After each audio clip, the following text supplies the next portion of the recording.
mylimieji. Praėjusį sekmadienį išsiaiškinome, kad atsakymas į klausimą, kodėl mūsų nepadaro laimingais.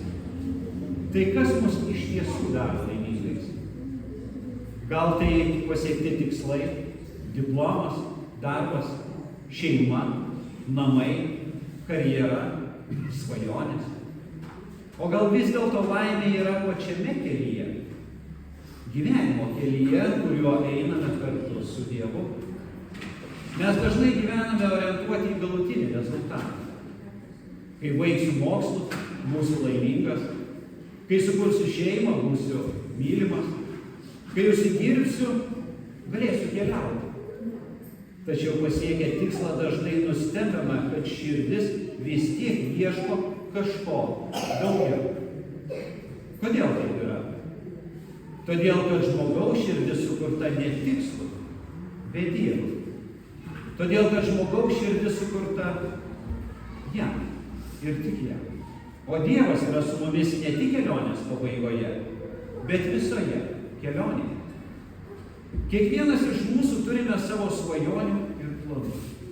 Bet Biblija primena, žmogus širdyje sumano, ką jis darys, bet jo žingsnius valdo Viešpats. Mūsų problema yra, kad mes pernelyg įsikimbame į tikslą, tarsi jame slypėtų išsigelbėjimas. Tikime, kad jei pasieksime tai, būsime laimingi. Tačiau pasiekę tikslą nesijaučiame laimingi. Nejaučiame pilnatvės. Tai yra mūsų klaida. Nes savo džiaugsmą statome ne ant Dievo, o ant savo pasiekimų. Toks gyvenimas tampa lyg bėgimas be sustojimo. Vieną tikslą pasiekus prieš akis iškyla kitas. Mes nebesimėgaujame kelionę, nes akys nukreiptos į horizontą. Izraelio tauta 40 metų keliavo per dykumą. Pažadėtoji žemė buvo jų svajonė, bet dykumoje jie dažnai murmėjo. Kodėl mus išvedė? Kodėl turime kentėti? Kodėl nėra maisto? Kodėl nėra vandens? Jiems visada atrodė, kad džiaugsmas bus tik tada, kai kažką gaus, kai kažką pasieks. Bet jie pamiršo, kad Dievas buvo su jais kasdien. Jos saugojo, maitino, vedė. Kaip ir jie, mes dažnai gyvename ne dabartimi su Dievu, o svajonę apie rytdieną. Taip mes prarandame džiaugsmą. Prisiminkime istoriją apie Nojų. Metai po metų jis statė laivą, patirdamas patyčias. Jeigu jo žvilgsnis būtų tik ties galutiniu tikslu, jis greitai būtų palūžęs ir viską metęs. O mes gyvename taip, tarsi šiandienos kelias neturi prasmės. Tarsi tikslas būtų vienintelė vertybė. Mes galvojame, kai turėsime daugiau laiko, pradėsiu melstis. Kai susitvarkysiu gyvenimą, tada pradėsiu eiti į bažnyčią. Kai užsidirbsiu daugiau pinigų, tada galėsiu pailsėti. Bet šiandien neatrandame džiaugsmo. Širdis tuščia, nes nukreipta tik į tikslą, o ne į Dievą mūsų kelyje. Įstatymas šiandien mums aiškiai rodo, mes patys negalime susikurti laimės. Negalime susikurti laimės įsigytais daiktais. Negalime jos užsidirbti, pasidaryti ar pasiekti tikslu, pasidžiaugti ir būti jau nuolatos laimingiems. Visada bus kažkas, kas turės greitesnį automobilį, didesnį namą. Nei pasiektas tikslas, nei įsigytas daiktas neteiks džiaugsmo, jei širdyje nebus ramybės ir dėkingumo. Jėzus mums atskleidė didžią paslaptį. Laimė nėra tikslas. Laimė yra pats Kristus, kuris eina kartu su mumis.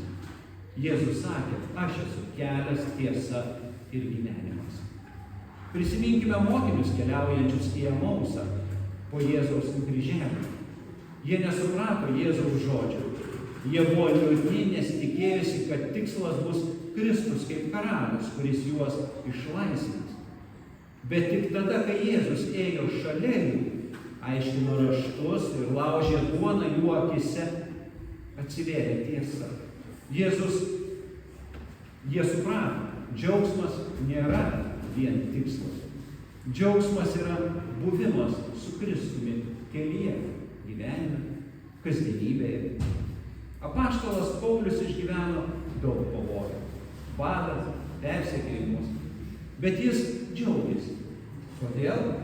Nes jo džiaugsmo šaltinis nebuvo įkurtos bažnyčios ar užbaigta misija. Jo džiaugsmo šaltinis buvo gyvas santykis su Kristumi kelionėje. Paulius galėjo rašyti laiškus kalėjime, surakintas, giedoti giesmes, nežinojo, kad Kristus yra su juo, čia, šią akimirką, dabar. Didžiausias pavyzdys to džiaugsmo mums yra pats Jėzus. Jo tikslas buvo mūsų išganymas, bet ar jis buvo lengvai pasiekiamas? Ne. Kryžiaus kelias buvo sunkus, kupinas kančios, bet būtent tame kelyje atsiskleidė Dievo meilė. Ne tik prisikėlimo rytas, bet ir pats kryžiaus kelias atnešė pasauliui viltį. Kristus mums parodė, Dievas yra ne tik mūsų tikslas, bet ir mūsų kelionė. Štai čia slypi Evangelija. Mes būsime laimingi ne todėl, kad pasieksime visus savo tikslus, bet todėl, kad Kristus eis kartu su mumis. Jis yra su mumis visur, dabar, kai dirbame, namie, kai skirsimės, ligoninėje, kai sergame, sunkumuose, net ir nakties vienatvėje, jis yra su mumis. Kiekvienas žingsnis, kuris gal mums atrodo beprasmis, su Kristumi tampa prasmingas. Mūsų kelionės tai ne tik vasaros atostogos. Šeima. Viena gražiausių mūsų gyvenimo kelionių. Auginti vaikus tai taip pat kelionė. Ir tai nelengvas, ilgas kelias. Kartais atrodo sunku, nes laukime, kol jie užaugs, taps savarankiški. Bet tikroji dovana yra pats procesas. Kartu išgyventi pirmus žingsnius, mokyti su jais, matyti, kaip Dievas formuoja jų, o kartu ir mūsų charakterį ir širdis per šią kelionę. Kiekvieną dieną mes keliaujame į darbą. Ir ten praleidžiame didžiąją dienos dalį. Tai gali būti nuostabi kelionė, kuri kartojasi kasdien. Nors darbe dažnai galvojame tik apie tikslus, uždirbti, pasiekti rezultatą, bet ta Evangelija kviečia matyti daugiau. Matyti prasmę pačiame darbe. Matyti, kaip Dievas naudoja mūsų rankas, protą, širdį, tarnystei kitiems. Ir galų gale tikėjimo kelionė. Nors mūsų tikslas yra dangaus karalystė, bet krikščionio džiaugsmas nėra tik kažkada būti pas Dievą. Džiaugsmas yra jau dabar, nes Dievas per Kristų yra su mumis. Kiekviena malda, kiekvienas žodis iš rašto, kiekviena giesmė yra džiaugsmo kelias. Brangieji, šiandien įstatymas atskleidžia mums, kad dažnai ieškome laimės tiksluose, bet pasiekę juos mes vis tiek liekame tušti. O Evangelija skelbia, kad tikroji laimė yra Kristus, kuris yra su mumis kelyje. Kviečiu savo žingsnius pavesti Viešpačiui.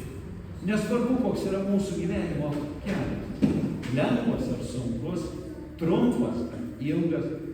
Pakvieskime Kristų keliauti kartu ir mėgaukimės šio gyvenimo kelionę. Mėgaukimės pačiu gyvenimu.